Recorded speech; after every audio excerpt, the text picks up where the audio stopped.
All right, class, let's dive right in. Today, we're tackling a foundational challenge in phenomenology, a problem that honestly seems baked right into its method. If your entire world, everything you see, hear, and feel is constructed, or as Husserl would say, constituted, inside your own consciousness, how in the world can you ever be certain that anyone else is truly real? This right here is the classic problem of solipsism. And for anyone skeptical of the whole phenomenological project, and I know some of you are, this is usually the first big hurdle. It can feel like a philosophy that just locks you inside your own head.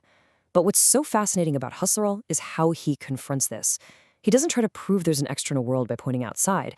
No, he argues the answer is actually found by looking even deeper inward.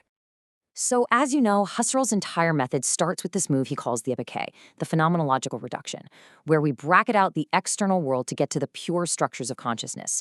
And what we're left with is the transcendental ego. But this very starting point, this pure ego, creates what feels like a kind of philosophical prison cell. And Husserl was not naive about this. He poses this exact question himself in his fifth Cartesian meditation. Solus ipse. It's Latin for I alone.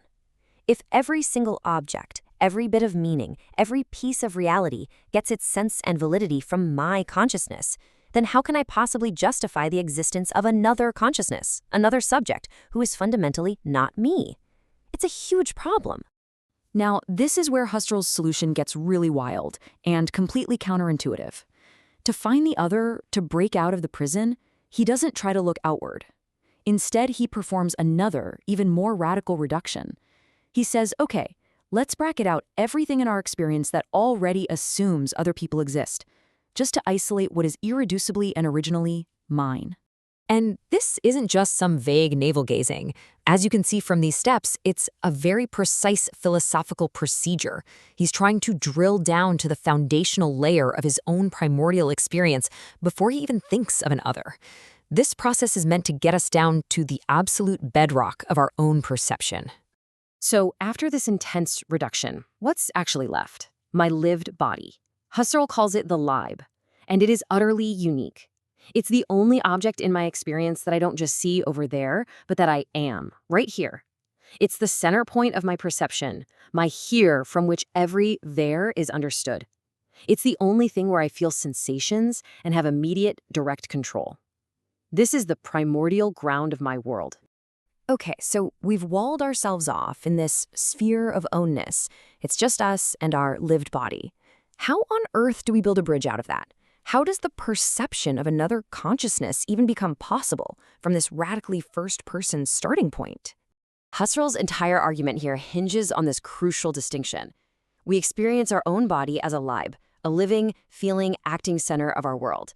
But we can also think about our body and other bodies as a Körper, just a physical object, a thing among other things in space, subject to the laws of physics. This distinction right here is the key that unlocks the whole problem. So here's Husserl's big move. He argues that we don't reason our way to other minds. It's not that old, clunky argument from analogy. You know, that thing looks like me, it acts like me, so it must have a mind like me. No, he says it's something much more fundamental, a perceptual process. It all starts when I see a corpora out there in the world that looks and moves in a way that is strikingly similar to my own Leib. When my lived body and that similar-looking material body are perceived together, a fundamental process of consciousness just kicks in. Husserl calls it pairing. It's not something I decide to do, it's automatic. My consciousness just links them together because of their profound likeness. They form a kind of associative pair in my experience. And because of this pairing, what Husserl calls a transfer of sense happens. It's like the meaning that I have of my own body as a lived experiencing center, as a Leib, gets analogically transferred onto that other body, that Körper. It's almost like it's overlaid with the sense of being a subjective center. Just like this apperceptive transfer, as he sometimes calls it, is a transformative moment. It's what turns our perception of a mere physical object into the experience of a fellow subject. And this all happens through a unique act of consciousness that Husserl calls empathy. Now, it is absolutely critical that we understand what Husserl means by empathy, or Einfühlung. He is not talking about feeling sorry for someone or feeling their pain. It's a fundamental mode of perception. Just like I perceive a chair as a chair, I perceive another person's gestures, their smile, their frown, as direct expressions of their inner life.